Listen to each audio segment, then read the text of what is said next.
यार गिनाओ गिनाओ गिनाओ गिनाओ के नीचो फ्रेम में यार नीचो जो ना यार ना सिर एडा बड़ा सिर आ रहा है भाजी बैठ के कर लो ना भाजी नीचे बैठ के करना दोस्त बैठ के कर लेना कदे ये भी यार चौधरी बनते हैं पहले नहीं आ सकते है सारा ना सुना सकते है काम का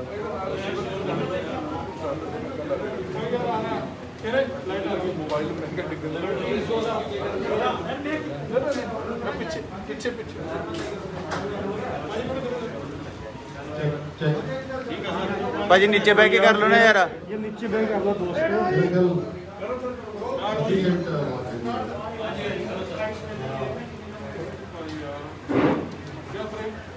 सब तो पहला तो मैं ਤੁਹਾਡਾ ਸਾਰਿਆਂ ਦਾ ਧੰਨਵਾਦ ਕਰਦਾ ਕਿ ਸਮਾਂ ਕੱਢਿਆ। ਅਸਲੀ ਗੱਲ ਹੈ ਕਿ हेलो ਜਿਸ ਦਿਨ ਤੋਂ ਕੈਪਟਨ ਅਮਰਿੰਦਰ ਸਿੰਘ जी महाराज जी को ਜਿਹੜੇ ਦਿੱਲੀ ਕਮੇਟੀ ਦੇ ਸਾਹਮਣੇ ਪੇਸ਼ ਹੋ ਕੇ ਆਏ ਆ ਉਸ ਦਿਨ ਤੋਂ ਬੜੀਆਂ ਸਿਲੈਕਟਿਵ ਜੀਆਂ ਲੀਕੇਜ ਤੇ ਜਿਹਦੇ ਵਿੱਚ ਜਿਹੜੇ ਡੋਜ਼ੀਅਰ ਬਣਾ ਕੇ ਦਿੱਤੇ ਗਏ ਆ ਐਮਐਲਏਸ ਤੇ ਮਿਨਿਸਟਰਸ ਦੇ ਤੇ ਉਹਦੀਆਂ ਖਬਰਾਂ ਕਾਫੀ ਆ ਰਹੀਆਂ। ਇੱਕ ਤਾਂ ਮੈਂ ਕੈਪਟਨ ਅਮਰਿੰਦਰ ਸਿੰਘ ਜੀ ਨੂੰ ਇਹ ਕਹਿਣਾ ਚਾਹੁੰਦਾ ਕਿ ਇਹ ਤੁਸੀਂ ਪਬਲਿਕਲੀ ਦੱਸੋ ਵੀ ਜੇ ਇਹ ਡੋਜ਼ੀਅਰ ਗਏ ਆ ਤੇ ਇਹ ਕਰਪਟ ਬੰਦੇ ਕਿਹੜੇ ਕਿ ਜੇ ਮੇਰਾ ਵੀ ਉਹਦੇ ਵਿੱਚ ਹੈਗਾ ਤਾਂ ਮੇਰਾ ਵੀ ਸਭ ਤੋਂ ਪਹਿਲਾਂ ਭਾਵੇਂ ਜਿਹੜਾ ਕੱਢ ਕੇ ਦੱਸੋ। ਔਰ ਹੈਰਾਨਗੀ ਦੀ ਗੱਲ ਪਤਾ ਕੀ ਆ ਕਿ ਇੱਕ ਮਿਨਿਸਟਰ ਜਿਹੜਾ 2 ਵਾਰੀ ਇੱਕ ਜ਼ਮੀਨ ਦੀ ਕੰਪਨਸੇਸ਼ਨ ਲੈ ਗਿਆ ਉਹ ਅੱਜ ਕੱਲ ਜਿਹੜੇ ਸ਼ਾਰਪ ਸ਼ੂਟਰ ਬਣੇ ਰਹੇ ਆ ਕੈਪਟਨ ਅਮਰਿੰਦਰ ਸਿੰਘ ਜੀ ਕਿੱਥੇ ਕੁ ਤੱਕ ਆਪਾਂ ਇਹਨਾਂ ਨੂੰ ਲੁਕੋ ਲਵਾਂਗੇ ਕਿੱਥੇ ਕੁ ਤੱਕ ਆਪਾਂ ਸਿਲੈਕਟਿਵ ਲੀਕੇਜ ਕਰਕੇ ਸਿਲੈਕਟਿਵ ਬੰਦਿਆਂ ਦੇ ਡੋਜ਼ੀਅਰ ਬਣਾ ਕੇ ਤੇ ਜੇ ਹੁਣ ਤੱਕ ਜੇ ਤੁਹਾਨੂੰ ਸਾਰੀਆਂ ਇਹਨਾਂ ਚੀਜ਼ਾਂ ਦਾ ਪਤਾ ਸੀ ਤਾਂ ਫਿਰ ਆਪਾਂ ਕਿੱਥੇ ਖੜੇ ਆ। ਜੇ ਇਹ ਇਨ ਰਾਈਟਿੰਗ ਦੇ ਕੇ ਆਏ ਆ ਇਹ ਕਲੈਰੀਫਾਈ ਕਰਨ ਜੇ ਇਨ ਰਾਈਟਿੰਗ ਦੇ ਕੇ ਆਏ ਆ ਤਾਂ ਫਿਰ ਇਹ ਇਹਨਾਂ ਦੀ ਇੱਕ ਕਨਫੈਸ਼ਨਲ ਸਟੇਟਮੈਂਟ ਆ ਕਿ he is running a corrupt government। और मैं तो इस गल ते हैरान है मेरे को कागज हैगे आ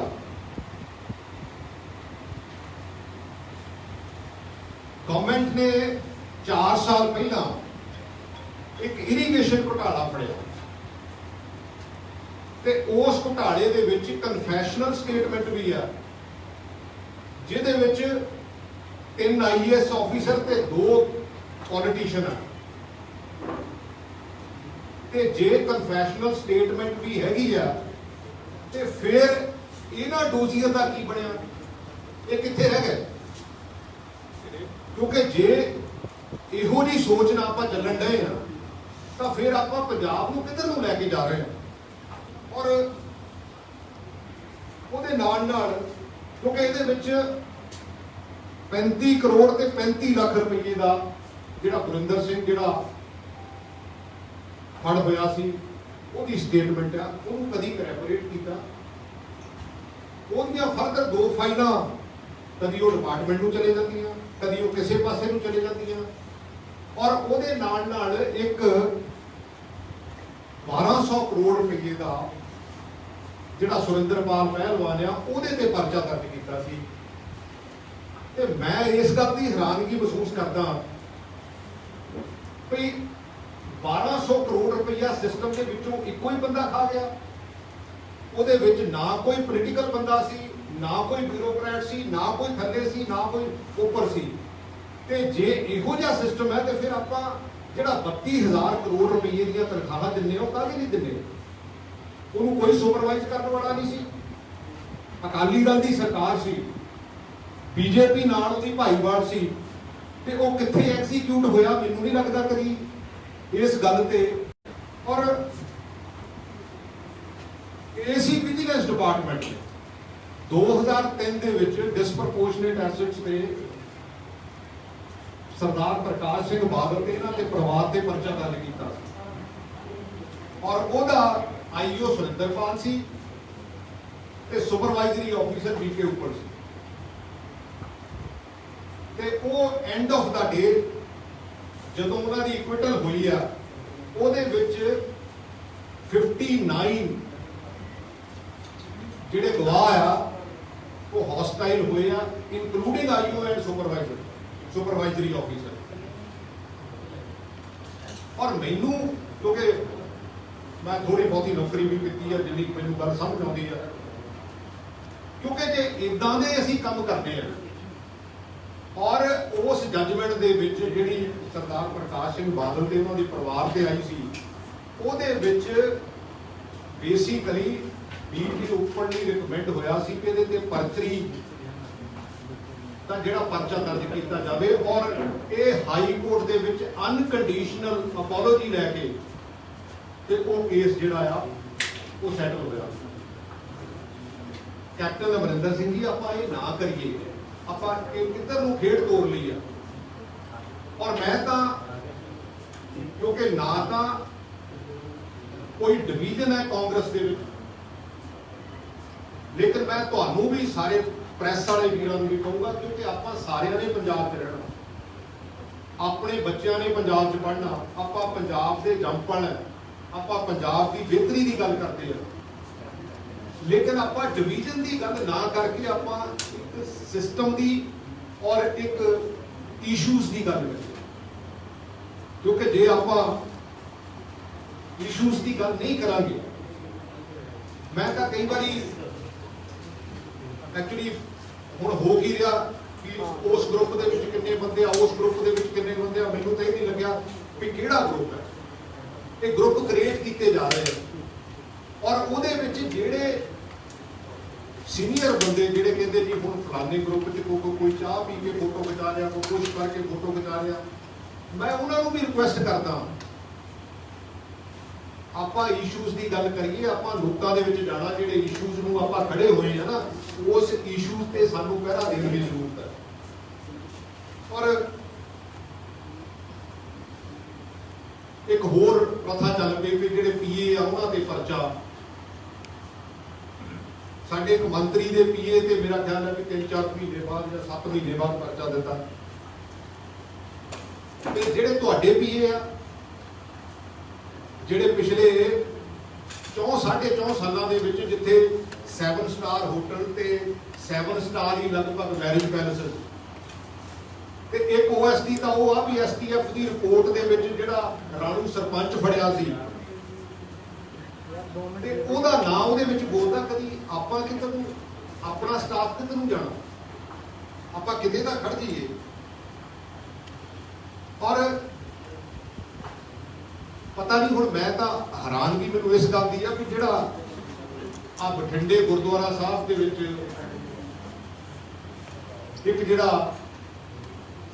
ਕ੍ਰਾਂਤੀ ਸਿੰਘ ਕੋਲੋਂ ਅਰਦਾਸ ਕਰਾਈ ਗਈ ਆ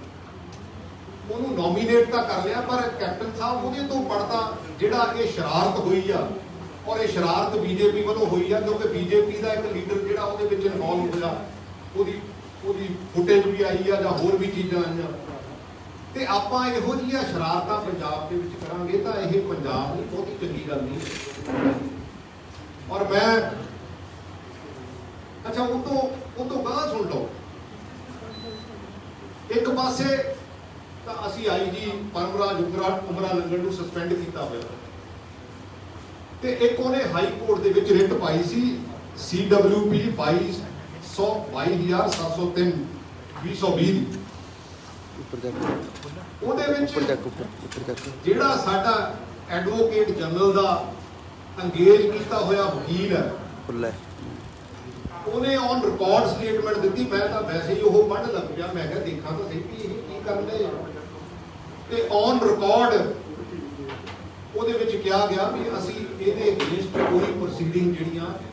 ਉਹ ਬਿਲਕੁਲ ਨਹੀਂ ਕਰਾਂਗੇ ਇੱਕ ਪਾਸੇ ਉਹਨੂੰ ਸਸਪੈਂਡ ਕੀਤਾ ਹੋਇਆ ਆ ਉਹਦੀ ਫਾਈਲ ਉਹਦੇ ਗਾਂ ਐਕਸ਼ਨ ਲੇਕਿਨ ਦੂਸਰੇ ਪਾਸੇ ਅਸੀਂ ਜਿਹੜਾ ਆ ਅਸੀਂ ਹਾਈ ਕੋਰਟ ਦੇ ਵਿੱਚ ਕੀ ਸਟੇਟਮੈਂਟ ਦੇਂਦੇ ਆ ਕੈਪਟਨ ਅਮਰਿੰਦਰ ਸਿੰਘ ਜੀ, ਇਹ ਸਰਕਾਰ ਕੌਣ ਚਲਾ ਰਿਹਾ, ਇਹ ਕਿੱਦਾਂ ਚੱਲ ਰਹੀ ਹੈ। ਮੈਨੂੰ ਤਾਂ ਕਈ ਵਾਰੀ ਅਸਲੀ ਗੱਲ ਹੈ, ਮੈਂ ਬਹੁਤ ਰਿਸਪੈਕਟ ਕਰਦਾ, ਕਿਉਂਕਿ ਇਸ ਕਰਕੇ ਕਰਦਾ ਵੀ ਇਸ ਬੰਦੇ ਦੀ ਐਡਮਿਨਿਸਟ੍ਰੇਟਿਵ ਕੈਪੇਬਿਲਿਟੀ ਜਿਹੜੀ ਆ ਉਹ ਸਾਰਿਆਂ ਨਾਲੋਂ ਚੰਗੀ ਸੀ। ਪਰ ਮੈਨੂੰ ਹੁਣ ਕਈਆਂ ਚੀਜ਼ਾਂ ਤੇ ਸ਼ੱਕ ਹੁੰਦਾ ਕਿ ਇਹਨਾਂ ਦੀ ਐਡਮਿਨਿਸਟ੍ਰੇਟਿਵ ਕੈਪੇਬਿਲਿਟੀ ਕੀ ਹੈਗੀ ਆ। ਮੈਨੂੰ ਇਸ ਗੱਲ ਤੇ ਵੀ, ਕਿਉਂਕਿ ਆਪਾਂ ਕਿੰਨੀ ਕੁ ਚਿਰ ਪਰਦੇ ਪਾਈ ਜਾਵਾਂਗੇ, ਆਪਾਂ ਕਿੰਨਾ ਕੁ ਚਿਰ ਇਹਨਾਂ ਨੂੰ ਢੱਕੀ ਜਾਵਾਂਗੇ। ਔਰ ਮੈਨੂੰ ਇੱਕ ਗੱਲ ਦੀ ਸਮਝ ਨਹੀਂ ਆਉਂਦੀ ਕਿ ਇਹ ਸਾਰੀਆਂ ਚੀਜ਼ਾਂ ਦੇ ਵਿੱਚ ਕਮ ਸੇ ਕਮ ਤੁਸੀਂ ਜੇ ਇਹ ਜਿਹੜੀਆਂ ਸਿਲੈਕਟਿਵ ਖਬਰਾਂ ਜਿਹੜੀਆਂ ਖਾਸ ਕਰਕੇ ਡੋਜ਼ੀਅਰ ਦੀਆਂ ਲੱਗ ਰਹੀਆਂ, ਤੇ ਜੇ ਅਲਟੀਮੇਟਲੀ ਇਹ ਗੱਲ ਸੱਚੀ ਆ, ਇਹ ਤੁਹਾਡੀ ਕਨਫੈਸ਼ਨਲ ਸਟੇਟਮੈਂਟ ਆ, ਔਰ ਉਸ ਕਨਫੈਸ਼ਨਲ ਸਟੇਟਮੈਂਟ ਤੇ ਆਉਣ ਵਾਲੇ ਸਮੇਂ ਦੇ ਵਿੱਚ ਜਿਹੜੇ ਰਿਜ਼ਲਟਸ ਆ ਬੜੇ ਮਾੜੇ ਹੋਣਗੇ। ਔਰ ਦੇਖੋ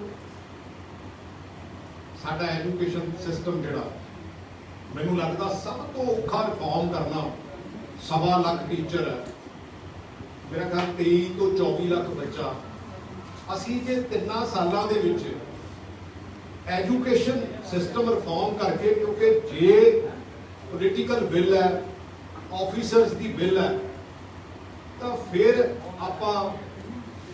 ਜੇ 22ਵੇਂ ਸਥਾਨ ਤੋਂ ਪਹਿਲੇ ਸਥਾਨ ਤੇ ਪਹੁੰਚ ਸਕਦੇ, ਇਹਦਾ ਮਤਲਬ ਬਾਕੀ ਕੰਮਾਂ 'ਚ ਸਾਡੀ ਪੋਲੀਟੀਕਲ ਬਿੱਲ ਹੈ ਨਹੀਂ। ਉਹਦੇ ਲਈ ਮੈਂ ਨਹੀਂ ਕਹਿੰਦਾ ਤੁਸੀਂ ਉਹ ਰਾਈਟਲੀ ਕਲੇਮ ਵੀ ਕਰਦੇ ਆ, ਔਰ ਮੈਂ ਮੁਬਾਰਕਬਾਦ ਵੀ ਦਿੰਦਾ ਕਿ ਜਿਹੜੀ ਗੱਲ ਚੰਗੀ ਆ ਉਹ ਚੰਗੀ ਵੀ ਹੈਗੀ ਹੈ, ਪਰ ਆਪਾਂ ਇਹ ਸਿਸਟਮ ਨੂੰ ਕਿੱਧਰ ਨੂੰ ਤੋੜ ਰਹੇ ਹਾਂ। ਸੋ ਮੈਂ ਤੁਹਾਡਾ ਸਾਰਿਆਂ ਦਾ ਧੰਨਵਾਦ ਕਰਦਾ, ਔਰ ਜੇ ਕੋਈ ਕੁਐਸਚਨ ਕਿਸੇ ਵੀ ਦੋਸਤ ਨੇ ਕਰਨਾ ਤਾਂ ਡੈਫੀਨਿਟਲੀ। ਪ੍ਰਗਟ ਜੀ, ਰਿਪੋਰਟ ਸੌਂਪ ਦਿੱਤੀ ਗਈ ਹੈ, ਤੁਸੀਂ ਆਪਣੇ ਵੱਲੋਂ ਕੀ ਕਹਿ ਕੇ ਆਏ ਸੀਗੇ, ਤੇ ਅੱਜ ਜਿਹੜੀ ਹੁਣ ਕਿਉਂਕਿ ਕੈਪਟਨ ਅਮਰਿੰਦਰ ਸਿੰਘ ਨੇ ਸਾਫ਼ ਤੌਰ ਤੇ ਗੱਲਾਂ ਸਾਹਮਣੇ ਆ ਰਹੀਆਂ ਕਿ 40 ਵਿਧਾਇਕਾਂ ਦੇ ਨਾਮ ਤੇ ਇਹ ਗੱਲ ਆਖੀ ਹੈ ਕਿ ਇਹਨਾਂ ਦੇ ਨਾਮ ਕਿਸੇ ਨਾ ਕਿਸੇ ਘੁਟਾਲੇ ਦੇ ਵਿੱਚ ਹੈਗੇ, ਇਦਾਂ ਦੀਆਂ ਗੱਲਾਂ ਸਾਹਮਣੇ ਆ ਰਹੀਆਂ ਨੇ। ਮੈਂ ਤਾਂ ਇਹੀ ਗੱਲ ਤੁਹਾਡੇ ਸਾਹਮਣੇ ਕਹੀ ਆ, ਔਰ ਮੈਂ ਉੱਥੇ ਵੀ ਇਹ ਕਹਿ ਕੇ ਆਇਆ, ਮੈਂ ਆਪਣੇ ਆਪ ਨੂੰ ਬਾਹਰ ਨਹੀਂ ਕਰਦਾ, ਕਿਉਂਕਿ ਜੇ ਇਦਾਂ ਦੀਆਂ ਹੈਗੀਆਂ ਤਾਂ ਫਿਰ ਚੀਫ ਮਿਨਿਸਟਰ ਨੂੰ ਰੋਕਦਾ ਕੌਣ ਹੈ? ਹੁਣ ਤੱਕ ਕੌਣ ਰੋਕਦਾ ਸੀ? ਹੁਣ ਤੱਕ ਕੌਣ ਰੋਕਦਾ ਸੀਗਾ?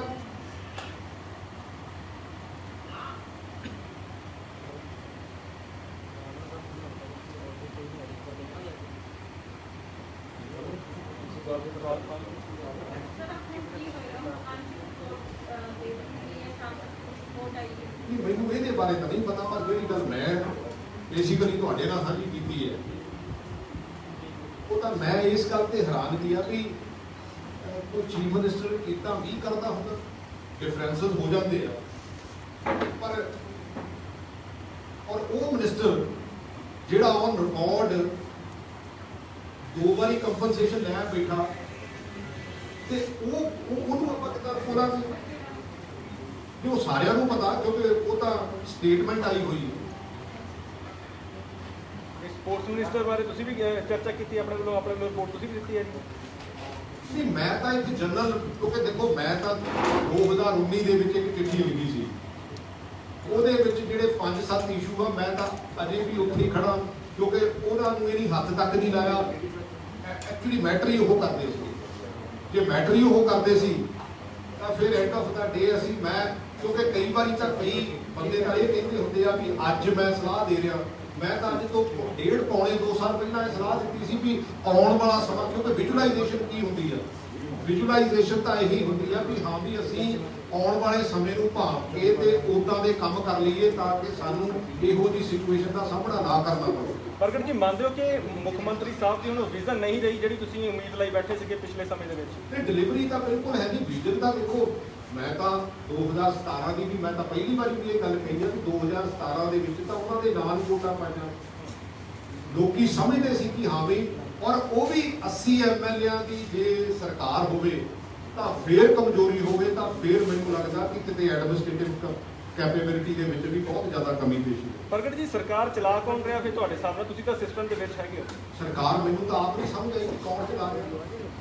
ਕਿਉਂਕਿ ਇੱਕ ਪਾਸੇ ਤਾਂ ਅਸੀਂ ਪਰਮਰਾਜ ਉਮਰਾ ਲੰਗਰ ਦੇ ਅਗੇਂਸਟ ਪ੍ਰੋਸੀਡਿੰਗ ਸ਼ੁਰੂ ਕੀਤੀਆਂ ਤੇ ਹਾਈ ਕੋਰਟ ਦੇ ਵਿੱਚ ਅਸੀਂ ਜਾ ਕੇ ਸਟੇਟਮੈਂਟ ਦੇ ਰਹੇ ਆ ਔਰ ਉੱਥੇ ਇਹ ਵੀ ਪੁੱਛਿਆ ਗਿਆ ਵੀ ਤੁਹਾਡੇ ਕੋਲ ਅਥਾਰਟੀ ਵੀ ਹੈਗੀ ਹੈ ਸਟੇਟਮੈਂਟ ਰਿਕਾਰਡ ਕਰਾਉਣ ਦੀ। ਉਹਨਾਂ ਨੇ ਕਿਹਾ ਮੇਰੇ ਕੋਲ ਕੰਪੀਟੈਂਟ ਅਥਾਰਟੀ ਦੇ ਵੱਲੋਂ ਮੇਰੇ ਕੋਲ ਕਲੀਅਰ ਕੱਟ ਇਨਸਟਰਕਸ਼ਨ ਹੈਗੀਆਂ ਵੀ ਹਾਂ ਵੀ ਅਸੀਂ ਇਹਨਾਂ ਤੇ ਕੋਈ ਕੇਸ ਜਿਹੜਾ ਉਹ ਜਿਹੜੀਆਂ ਪ੍ਰੋਸੀਡਿੰਗਾਂ ਉਹ ਨਹੀਂ ਚਲਾਵਾਂਗੇ। ਪੋਸਟਰਵਾਲ ਨੂੰ ਕਿਸ ਤਰੀਕੇ ਨਾਲ ਦੇਖਦੇ ਹੋ? ਪਟਿਆਲੇ ਲੱਗੇ ਸਿੱਧੂ ਦੇ ਪੋਸਟਰ, ਅੰਮ੍ਰਿਤਸਰ ਲੱਗੇ ਕੈਪਟਨ ਇੱਕ ਹੀ ਹੁੰਦਾ, ਇਹ ਪੋਸਟਰਵਾਲ ਕਿਸ ਤਰੀਕੇ ਨਾਲ? ਸੱਚੀ ਗੱਲ ਦੱਸਾਂ, ਇਹ ਬੱਚਿਆਂ ਦੀ ਲੜਾਈ ਹੋਈ ਹੈ। ਪੋਸਟਰਾਂ ਨਾਲ ਕੀ ਹੋ ਜਾਊਗਾ? ਜੇ ਕੋਈ ਕਹੇ ਵੀ ਹਾਂ ਬਈ ਜੇ ਕਿਸੇ ਨੂੰ ਕਈ ਵਾਰੀ ਨਾ ਭੁਲੇਖਾ ਪੈ ਜਾਵੇ ਤਾਂ ਉਹ ਸ਼ਾਇਦ ਕਈ ਵਾਰੀ ਇਦਾਂ ਦੀਆਂ ਗੱਲਾਂ ਕਰਦਾ ਹੁੰਦਾ ਵੀ ਮੈਂ ਕੈਪਟਨ ਹੀ ਹਾਂ, ਮੈਂ ਹੁਣ ਸਪੋਜ਼ ਮੇਰੇ ਵਰਗੇ ਨੇ ਜੇ ਇੰਡੀਆ ਟੀਮ ਦਾ ਕਪਤਾਨ ਹੈ ਤਾਂ ਮੈਂ ਕਪਤਾਨ ਹਾਂ, ਮੈਨੂੰ ਕੌਨਫੀਡੈਂਸ ਹੋਣਾ ਚਾਹੀਦਾ ਕਿ ਮੈਂ ਕਪਤਾਨ ਹਾਂ। ਕਿਸੇ ਦੇ ਕਹਿਣ ਨਾਲ ਕਿਸੇ ਦੇ ਪੋਸਟਰ ਲਾਉਣ ਨਾਲ ਕੀ ਹੋ ਜਾਂਦਾ? ਪ੍ਰਗਟ ਜੀ ਇੱਕ ਪਾਸੇ ਜਿਸ ਤਰ੍ਹਾਂ ਡੋਜੀਅਰ ਦੀਆਂ ਗੱਲਾਂ ਹੋ ਰਹੀਆਂ, ਦੂਜੇ ਪਾਸੇ ਜਿਹੜਾ ਇਰੀਗੇਸ਼ਨ ਘਟਾਲਾ ਹੋਇਆ, ਇਹ ਸੀਐਮ ਦੀ ਮਜਬੂਰੀ ਤੇ ਕਮਜ਼ੋਰੀ ਕਿੱਥੇ ਹੈ? ਮੈਂ ਕਹਿੰਦੀ ਨਾ ਮਜਬੂਰੀ ਵੀ ਆ ਕਮਜ਼ੋਰੀ ਵੀ ਆ। ਜੇ 80 ਬੰਦਿਆਂ ਦੇ ਐਮਐਲਏ, ਮੈਂ ਤਾਂ ਇੱਕ ਵਾਰ ਇਹ ਵੀ ਕਿਹਾ ਸੀ, ਮੈਂ ਕਿਹਾ ਜੀ ਜਿਹੜੇ ਕੋਈ ਐਮਐਲਏ ਤੁਹਾਨੂੰ ਲੱਗਦੇ ਕਰਪਟ ਆ ਉਹਨਾਂ ਨੂੰ ਵੀ ਠੋਕੋ। ਇਹ ਤਾਂ ਹੁੰਦਾ ਕਈ ਵਾਰੀ ਸਰਕਾਰ 60 ਵਾਟਾਂ ਦੀ ਹੋਵੇ ਤੇ 59 ਚਾਹੀਦੇ ਨਾ ਮੇਰੇ ਖਿਆਲ ਨਾਲ 59 ਹੀ ਚਾਹੀਦੇ ਜੀ। ਤੇ ਉਹਦੇ ਵਿੱਚ ਤਾਂ ਕਈ ਵਾਰੀ ਡਰ ਹੁੰਦਾ, 80 ਦੇ ਵਿੱਚ ਕਾਹਦਾ ਡਰ ਹੁੰਦਾ? 80 ਦੇ ਵਿੱਚ ਤਾਂ ਡਰ ਹੀ ਕੋਈ ਨਹੀਂ ਲੰਬਾ ਚੌੜਾ ਹੁੰਦਾ। ਫਿਰ ਹਾਈ ਕਮਾਂਡ ਨੂੰ ਜਿਹੜੇ ਡੋਜੀਅਰ ਗਈ ਹੈਗੀ ਉਹਨਾਂ ਦੀਆਂ ਟਿਕਟਾਂ ਕੱਢ ਦੇਣੀਆਂ ਚਾਹੀਦੀਆਂ ਹੈਗੀ ਤੁਹਾਡੇ ਹਿਸਾਬ ਨਾਲ? ਨਹੀਂ ਮੈਂ ਤਾਂ ਇਹ ਐਕਚੁਅਲ ਗੱਲ ਕੀ ਹੈ, ਕਿਉਂਕਿ ਸਿਲੈਕਟਿਵਲੀ ਅੱਜ ਦੀ ਤਰੀਕ ਦੇ ਵਿੱਚ ਦੇਖੋ ਹਰ ਚੀਜ਼ ਨੂੰ ਸਿਲੈਕਟਿਵਲੀ ਲੀਕ ਕਰਨਾ, ਫਿਰ ਉਹਨੂੰ ਹੌਲੀ ਹੌਲੀ ਉਹ ਜਿੱਦਾਂ ਨਹੀਂ ਕਹਿੰਦੇ ਹੁੰਦੇ ਅੱਗ ਬਾਲ ਕੇ ਉਹਨੂੰ ਹੌਲੀ ਹੌਲੀ ਹਵਾ ਦੇਣੀ। ਤੇ ਮੈਂ ਕਹਿੰਦਾ ਡਰਾਵਾ ਹੈ ਜੀ। ਕਮੇਟੀ ਜਿਹੜੀ ਐਡਜਸਟਮੈਂਟ ਕਰ ਰਹੀ ਹੈ ਕਿ ਸਿੱਧੂ ਨੂੰ ਡਿਪਟੀ ਸੀਐਮ ਲਾ ਦਿੱਤਾ ਜਾਵੇ, ਦੋ ਕਾਰਜਕਾਰੀ ਪ੍ਰਧਾਨ ਲਾ ਦੇਖੋ ਦਿੱਤੇ ਮੈਨੂੰ ਸਾਰਿਆਂ ਨੂੰ ਐਡਜਸਟ ਕੀਤਾ ਜਾਵੇ। ਉਹਦੇ ਬਾਰੇ ਮੈਨੂੰ ਨਹੀਂ ਪਤਾ ਹੈਗਾ ਕਿਉਂਕਿ ਨਾ ਮੇਰੀ ਇਹ ਗੱਲ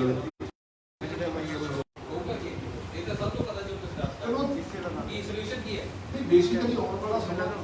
ਦੇਖਦੇ ਕੀ ਕਰਦੇ ਆ। ਕੀ ਅੱਗੇ ਤੁਸੀਂ ਸਮਾਂ ਤਾਂ ਕੋਈ ਇਦਾਂ ਦੀ ਗੱਲ ਤਾਂ ਹੈ ਸਰ 8 ਦੇਖੋ ਜੇ ਕਰਨਾ ਹੋਵੇ ਤਾਂ ਬਹੁਤ ਕੁਝ ਹੋ ਜਾਂਦਾ। ਗੱਲ ਤਾਂ ਨੀਤ ਦੀ ਆ, ਗੱਲ ਤਾਂ ਨੀਤ ਦੀ ਆ, ਹੋਰ ਤਾਂ ਕੋਈ ਰੌਲਾ ਨਹੀਂ ਹੈ। ਪ੍ਰਗਟ ਜੀ ਐਚਐਸ ਸਕੂਲ ਨੇ ਵੀ ਚਿੱਠੀ ਲਿਖੀ ਹੈ ਕੈਪਟਨ ਅਮਰਿੰਦਰ ਸਿੰਘ ਨੂੰ, ਕਹਿੰਦੇ ਕਿ ਸੈਂਡ ਮਾਫੀਆ ਦੇ ਪੇਰੋਲ ਤੇ ਬਹੁਤ ਸਾਰੇ ਵਿਧਾਇਕ ਹੈਗੇ ਨੇ, ਕਹਿੰਦੇ ਤੁਸੀਂ ਵੀ ਜਿਹੜਾ ਡੋਜ਼ੀਅਰ ਤਿਆਰ ਕੀਤਾ ਉਹਦੇ ਵਿੱਚ ਵੀ ਚਰਚਾਵਾਂ ਹੈਗੀਆਂ ਨੇ, ਔਰ ਕਹਿੰਦੇ ਵਰਚੁਅਲੀ ਐਵੇਂ ਲੱਗ ਰਿਹਾ ਕਿ ਗਵਰਨਮੈਂਟ ਜਿਹੜੀ ਹੈਗੀ ਉਹ ਸੈਂਡ ਮਾਫੀਆ ਚਲਾ ਰਿਹਾ ਹੈਗਾ, ਔਰ ਮਾਈਨਿੰਗ ਪਾਲਿਸੀ ਨੂੰ ਕਹਿੰਦੇ ਤਬਦੀਲ ਕਰਨ ਦੀ ਲੋੜ ਹੈਗੀ ਹੈ। ਪ੍ਰਾਈਵੇਟ ਪਾਰਟੀਆਂ ਨੂੰ ਮਾਈਨਿੰਗ ਦੀ ਜਿਹੜੀ ਹੈਗੀ ਜ਼ਿੰਮੇਵਾਰੀ ਨਾ ਦਿੱਤੀ ਜਾਵੇ, ਬਲਕਿ ਤੁਹਾਡੀ ਸਰਕਾਰ ਦੇ ਹੁੰਦੇ ਆ ਗਵਰਨਮੈਂਟ ਨੂੰ ਜਿਹੜੀ ਹੈਗੀ ਇਹ ਕਾਰਪੋਰੇਸ਼ਨ ਬਣਾ ਮੈਂ ਤਾਂ ਤੁਹਾਨੂੰ ਦੱਸਿਆ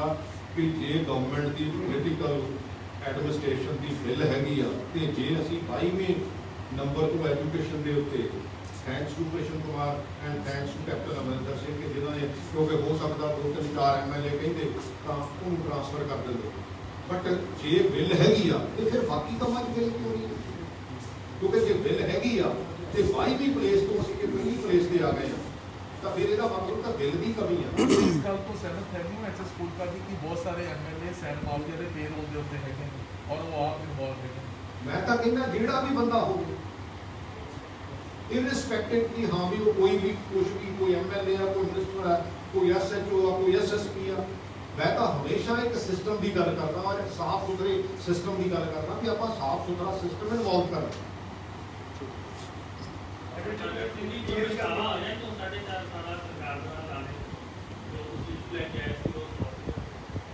ਨਹੀਂ ਰਿਗਰੈਟ ਤਾਂ ਐਕਚੁਅਲੀ ਮੈਨੂੰ ਇਦਾਂ ਦਾ ਰਿਗਰੈਟ ਨਹੀਂ ਹੁੰਦਾ, ਪਰ ਮੈਨੂੰ ਇਹ ਫੀਲ ਹੁੰਦਾ ਕਿ ਜਿਹੜੀ ਗੱਲ ਹੋ ਸਕਦੀ ਸੀ ਜਦੋਂ ਉਹ ਨਹੀਂ ਅਸੀਂ ਕਰਦੇ ਤਾਂ ਉਹਦਾ ਕਿਤੇ ਨਾ ਕਿਤੇ ਮੈਨੂੰ ਮਹਿਸੂਸ ਹੁੰਦਾ। ਪ੍ਰਗਟ ਜੀ ਲੜਾਈ ਤੇ ਬੇਅਦਬੀ ਤੋਂ ਹੋਈ ਸੀ, ਨਸ਼ਿਆਂ ਤੋਂ ਹੋਈ ਕਿ ਇਨਸਾਫ ਨਹੀਂ ਮਿਲਿਆਗਾ, ਕਸੂਰਵਾਰ ਲੋਕ ਫੜੇ ਨਹੀਂ ਗਏ। ਉਹ ਲੜਾਈ ਚੱਲਦੀ ਡਿਪਟੀ ਸੀਐਮ ਦੇ ਅਹੁਦੇ ਤੇ ਪਹੁੰਚ ਗਈ ਹੈਗੀ, ਮੰਤਰੀਆਂ ਦੇ ਫੇਰ ਬਦਲ ਤੇ ਤੱਕ ਪਹੁੰਚ ਗਈ ਹੈਗੀ।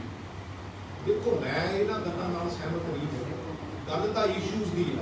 ਉੱਥੇ ਡਿਪਟੀ ਸੀਐਮ A ਬਣ ਜਾਵੇ, B ਬਣ ਜਾਵੇ, ਨਾ ਬਣੇ, ਕੋਈ ਮੰਤਰੀ ਹੋਰ ਬਣ ਜਾਵੇ, ਕੋਈ ਨਾ ਬਣੇ, ਅਲਟੀਮੇਟਲੀ ਤਾਂ ਅਸੀਂ ਜਿਹੜੇ ਇਸ਼ੂਜ਼ ਤੇ ਖੜੇ ਆ ਕਿਉਂਕਿ ਉਹਦੇ ਨਾਲ ਕੀ ਹੋਊਗਾ, ਲੋਕਾਂ ਨੂੰ ਕੀ ਉਹਦਾ ਇਨਸਾਫ ਮਿਲੇਗਾ।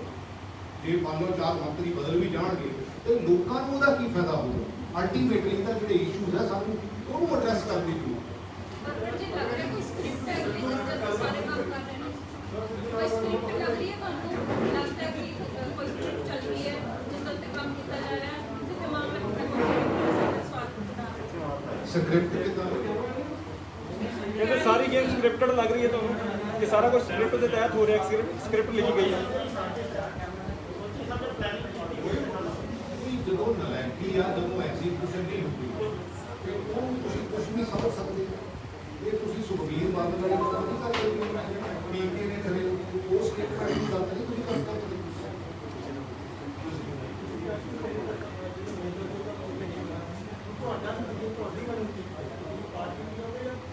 ਦੇਖੋ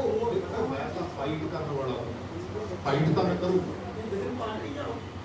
ਹਜੇ ਤੱਕ ਤਾਂ ਮੈਂ ਪਾਰਟੀ ਮੈਂ ਦੇਖੋ ਮੈਂ ਤਾਂ ਹਮੇਸ਼ਾ ਇੱਕੋ ਗੱਲ ਕਹਿਣਾ ਹੁੰਦਾ ਕਿ ਨਾ ਮੈਂ ਹਾਰਡ ਲਾਈਨਰ ਕਾਂਗਰਸੀ ਹਾਂ ਤੇ ਨਾ ਹਾਰਡ ਲਾਈਨਰ ਅਕਾਲੀ ਹਾਂ, ਮੈਂ ਤਾਂ ਹਾਰਡ ਲਾਈਨਰ ਪੰਜਾਬੀ ਹਾਂ। ਪੰਜਾਬ ਦੀ ਗੱਲ ਕਰੂੰਗਾ, ਜਿੱਥੇ ਜਿੱਥੇ ਗੱਲ ਕਰਨ ਦੀ ਜ਼ਰੂਰਤ ਪਈ ਜਿਹੜਾ ਵੀ ਕੋਈ ਬੰਦਾ, ਕਿਉਂਕਿ ਪਾਰਟੀਆਂ ਕੋਈ ਮਾੜੀਆਂ ਨਹੀਂ ਹੈ, ਮੈਂ ਪਹਿਲਾਂ ਵੀ ਇਹ ਗੱਲ ਕਹਿ ਚੁੱਕਾ, ਪਾਰਟੀਆਂ ਨਹੀਂ ਕੋਈ ਮਾੜੀਆਂ, ਉਹਨੂੰ ਚਲਾਉਣ ਵਾਲੇ ਬੰਦੇ ਮਾੜੇ ਚਾਹੀਦੇ।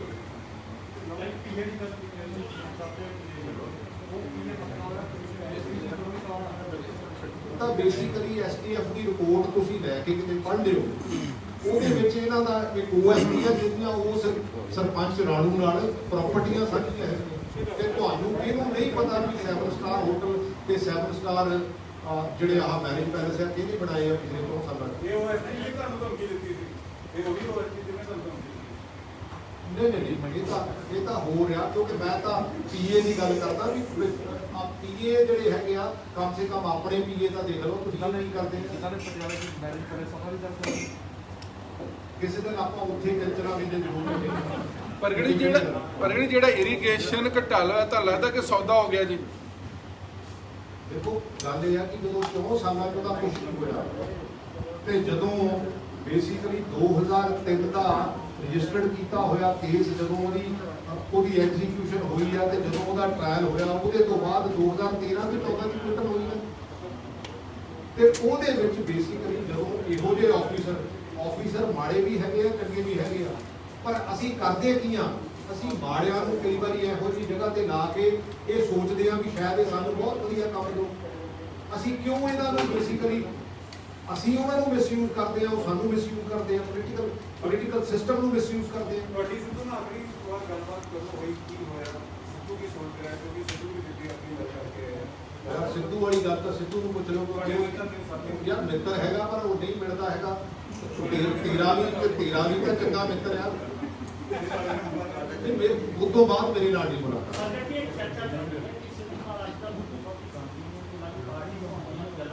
ਐਕਚੁਅਲੀ ਇਹ ਤਾਂ ਦੇਖੋ ਮੇਰੇ ਵਰਗਾ ਬੰਦਾ ਕਿਉਂ ਪਾਰਟੀਆਂ ਬਣਾਉਣੀਆਂ ਕੋਈ ਇੰਨੀਆਂ ਸੌਖੀਆਂ ਨਹੀਂ। ਅੱਛਾ ਇਹ ਤਾਂ ਕੋਈ ਉਹ ਜਿੱਦਾਂ ਨਾ ਸਿਲੈਕਟਿਵ ਦੀ ਲੀਕੇਜ ਕਰ ਦਿੰਦੇ ਆ, ਇਦਾਂ ਦੀ ਸਿਲੈਕਟਿਵ ਦੀ ਕੋਈ ਗੱਲ ਕਰ ਦਿੰਦੇ ਆ ਵੀ ਪਾਰਟੀ ਕਾਹਦੇ ਨਾਲ ਬਣਾਵੇ। ਪਾਰਟੀਆਂ ਬਹੁਤ, ਕਿਉਂਕਿ ਇਹ ਕੋਈ ਇੰਨਾ ਸੌਖਾ ਕੰਮ ਨਹੀਂ ਹੈਗਾ। ਪਿਛਲੇ ਸਮੇਂ ਦੇ ਵਿੱਚ ਵੀ ਪਾਰਟੀਆਂ ਬਹੁਤ ਬਣ ਗਈਆਂ। ਆਪਾਂ ਪਾਰਟੀ ਕੋਈ ਮਾੜੀ ਚੰਗੀ ਹੈ ਹੀ ਨਹੀਂ, ਉਹਦੇ ਚਲਾਉਣ ਵਾਲੇ ਬੰਦੇ ਮਾੜੇ ਨੇ।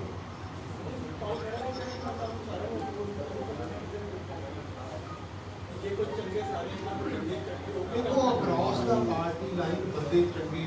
ਕਿਉਂਕਿ ਓਪੋਜੀਸ਼ਨ ਵੀ ਬੰਦੇ, ਕਿਉਂਕਿ ਜਦੋਂ ਓਪੋਜੀਸ਼ਨ ਵੀ ਬੰਦੇ ਚੰਗੇ ਹੁੰਦੇ ਆ ਤਾਂ ਵੀ ਸਰਕਾਰ ਚੰਗੀ ਚੱਲਦੀ ਹੈ। ਇਹ ਨਹੀਂ ਹੁੰਦਾ ਕਿ ਅਕ੍ਰੋਸ ਦਾ ਪਾਰਟੀ ਲਾਈਨ ਹੋ ਸਕਦਾ ਵੀ, ਕਿਉਂਕਿ